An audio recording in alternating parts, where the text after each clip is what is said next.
você, Tadeu Costa? Eu sou mineiro de Cataguases, tenho 53 anos, né?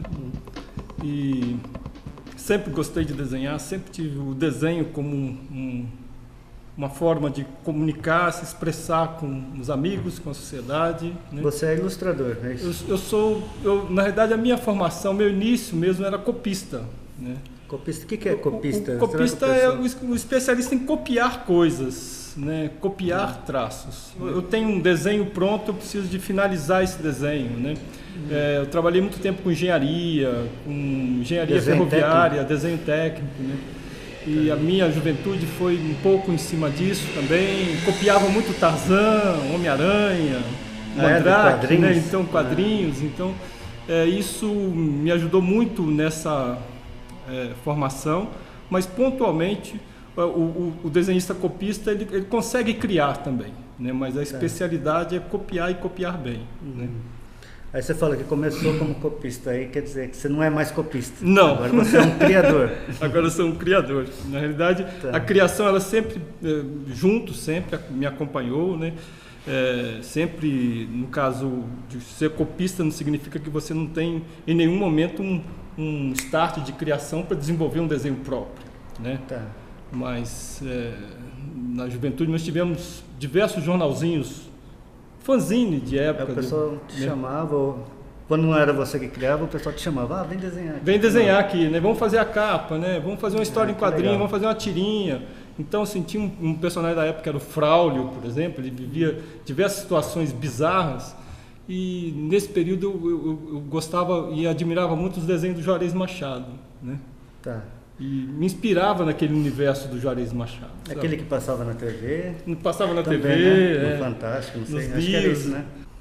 Mas aí você começou a desenhar lá em Minas mesmo? Em Cataguases, comecei em Cataguases, né? Depois fui para Juiz de Fora, trabalhando numa agência em Juiz de Fora. E lá em Juiz de Fora fui escolhido entre uma seleção para trabalhar na TV Globo, né? Aí, mas com quadrinhos? Como é assim? Na TV Globo?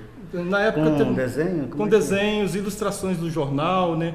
Aquelas ilustrações que apareciam ao lado da repórter. Ilustrações técnicas. Ilustrações técnicas, humor, cartoon, né? Dos parceiros dessa época mesmo era o José Santos, né? Ele era o repórter. Quem é José Santos? Quem é José Santos? Quem não conhece José Santos? Na realidade, assim, é um parceiro desde essa época. Desde ele é mineiro também, né? Ele é mineiro, autor. E ele que te trouxe assim para esse mundo da literatura infanto-juvenil? Na época já tínhamos atividades que envolviam esse convívio com a literatura, né? Ele, poeta, eu, um desenho e tudo mais. Na época tinha um Abre Alas, lá em Juiz de Fora, que eram as poesias em varal, no meio do calçadão. Então era um agito cultural muito bacana. E você ilustrava poesias? Assim? Ilustrava, fazia capa. Isso de varal de poesia era uma mídia interessante, né? Era uma mídia... da época dos anos 80. Eu também tinha... O meu grupo de poetas, a gente fazia também varal de poesia. Isso também. Lá em Bauru ou aqui em São Paulo? Em Bauru. Que legal. Acho que era a nossa internet da época, né? E era tão irreverente, né? As pessoas estranhavam, né? Porque varal é só para pendurar roupa. Como é que o mimeógrafo, por exemplo, né? Era um sistema de alta definição, né? O mimeógrafo era moderníssimo. Moderníssimo, E o sonho era o offset, né? O offset, o Xerox. O sonho de consumo. O sonho de consumo era um offset num couchê ainda, né? O couchê era o último top. Quando você fizesse uma capinha em couchê, você poderia vender a 1,80. É verdade. Agora, nessa informalidade, né, aos poucos, dentro do outro lado profissional, acompanhava sim, trabalhava em agência, trabalhei muito tempo no Diário Mercantil. Agência do quê? Uma agência de comunicação, de um curso de pré-vestibular que tinha em Juiz de Fora. Trabalhei muito tempo, ao mesmo tempo no Diário Mercantil, aí usando tipografia, linotipia, sabe?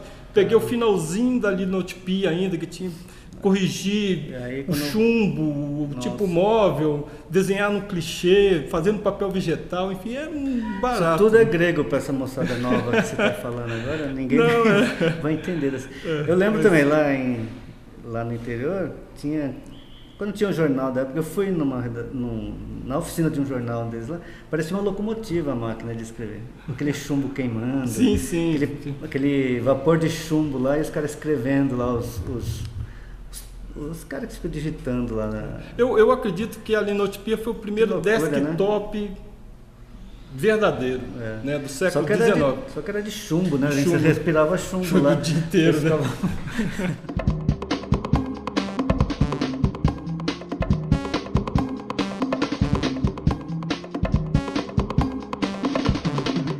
O que você trouxe aqui para nós? Bem, eu trouxe aqui 2 trabalhos, né? Esse aqui foi uma dissertação de mestrado, dá para ver? Então, esse trabalho, na realidade, ele nasceu de um exercício no curso de desenho industrial, né? Que eu fiz em Belo Horizonte, na estadual, perdão. Né? Era um exercício da disciplina de embalagens. E esse exercício ele me acompanhou na pós-graduação, né? Depois no mestrado e virou uma tese, transformou em... O que tem aqui dentro? O que a gente encontra? Na verdade, eu estou discutindo aí a força de uma embalagem, como a embalagem da maisena, como mídia, como... Legal essa capa, hein? Como uma ferramenta de comunicação, né?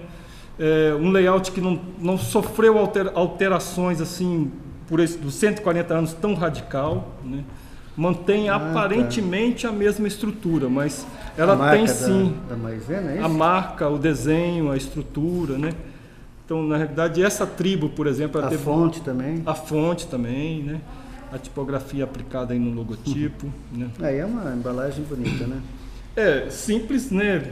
Diríamos hoje na 4 época, cores, né? Na época eram 2 cores, né? Era uma tipografia, era um preto e amarelo, mas sempre usou o apelo da publicidade na embalagem. Então aqui é um estudo... Das pioneiras, eu fiz uma apanhada de comunicação estudo de comunicação visual. Da embalagem. Que ótimo. Esse aqui é um estudo, e esse daí? Esse aqui, na verdade, é o segundo que saiu. Esse já é ilustração e texto também, né? O texto é seu também? Esse aqui é uma homenagem ao meu pai, que é um grande alfaiate de Cataguases, né? Aqui eu conto um pouco a história, na realidade um pouco da história da família, né? E concluo falando da aposentadoria dele, né?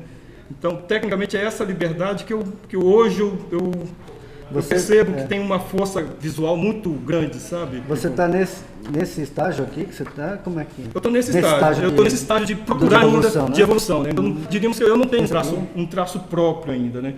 Tem sempre uma linguagem do traço bico de pena com o aquarela. Você tem sim uma linguagem própria. Eu ainda acho. Eu reconheço. Que você tem que ser o perfeccionista da história.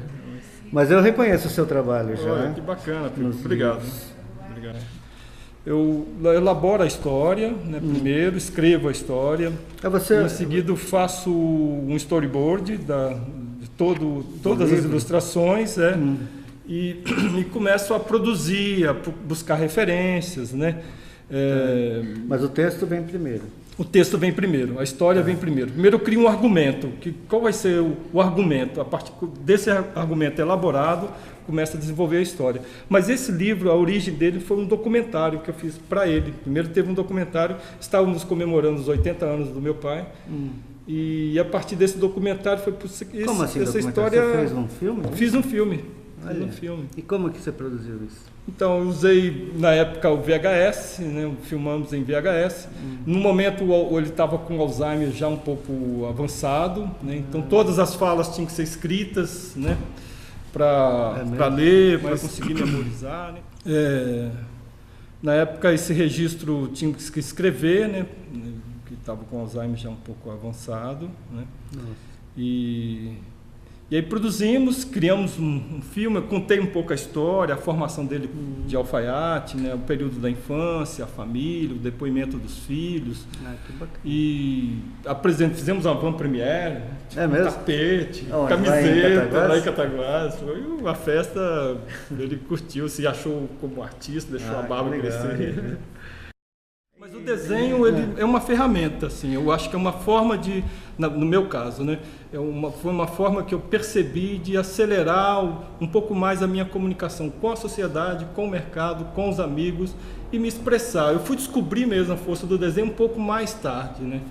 Eu entendia que o desenho era uma ferramenta para trabalhar e resolver algumas coisas, né, profissionais. Mas aos poucos, com a poesia, com o convívio com um grupo em Juiz de Fora, com um grupo lá em Cataguases também, eu percebi um pouquinho, mas não tinha total noção da força que o desenho, criar um desenho, criar um estilo, né? Agora, desenhar aqui em São Paulo foi um outro universo. Aqui realmente eu encontrei a força do desenho. Aqui eu encontrei a distinção mesmo entre copista, entre ilustrador, entre a força do desenho compondo contexto, né? O texto que explora o desenho para passar as sublinhas, né? As sutilidades. Tem esses momentos, existem claros assim de tá na moda tal desenho, tá na moda tal coisa. Tem uma certa evolução assim no traço, existe uma coisa de estação mesmo, tá? Agora é moda fazer desenho PB, agora é moda fazer desenho só traço rápido. Ou isso não tem? Ou o pessoal procura assim o ilustrador sim, né? pelo estilo dele? Tem um estilo, sim, e esse estilo, na realidade, ele acompanha um jogo de mercado. Um jogo, uma tendência de uma indústria qualquer, de uma matéria-prima, né?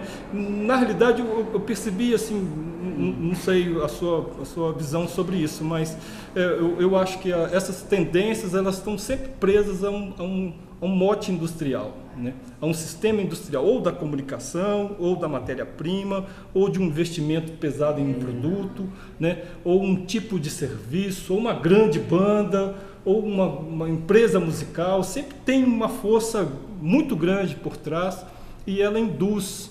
Essa força, ela pode ter um investimento econômico muito grande ou até afetivo mesmo, né? Então isso cria um laço, esse laço se torna um mote e transforma numa tendência.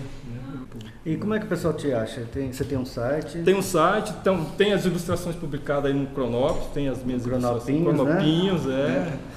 Fiz contatos por ali, faço contatos por ali. Com o Cronopinhos? Com o Cronopinhos. Olha só que legal. Que legal, né? Legal, ilustradores, podem mandar trabalhos para cá. Quando o novo Cronopes for pro ar, aí o Cronopinhos vai ser retomado e com mais velocidade, com mais agilidade, a gente vai começar a publicar de novo. Ok. Tá parado por enquanto porque a gente está fazendo um novo site. Né? Um novo site, não está em fase de mudança, né? E é isso. O que você achou da visita aqui? Foi fácil chegar aqui? Eu achei que foi fácil chegar, o espaço muito bacana. Olha essa marca nova aqui na parede, muito bonito, muito legal o espaço. Obrigado pela recepção, assim, achei... Não, foi ótimo. Você é o primeiro a participar de um videocast. Nós vamos melhorar tudo depois, né? É a primeira vez, também é a minha primeira vez, né? E eu quero convidar todo o cronopiano que quiser vir aqui falar, conversar, fazer um videocast com a gente. Tá, todo mundo convidado, ok? Opa. Podem vir. Muito obrigado por ter vindo aqui. Obrigado, Pipo. Valeu, pela recepção. Valeu, obrigado. Tchau.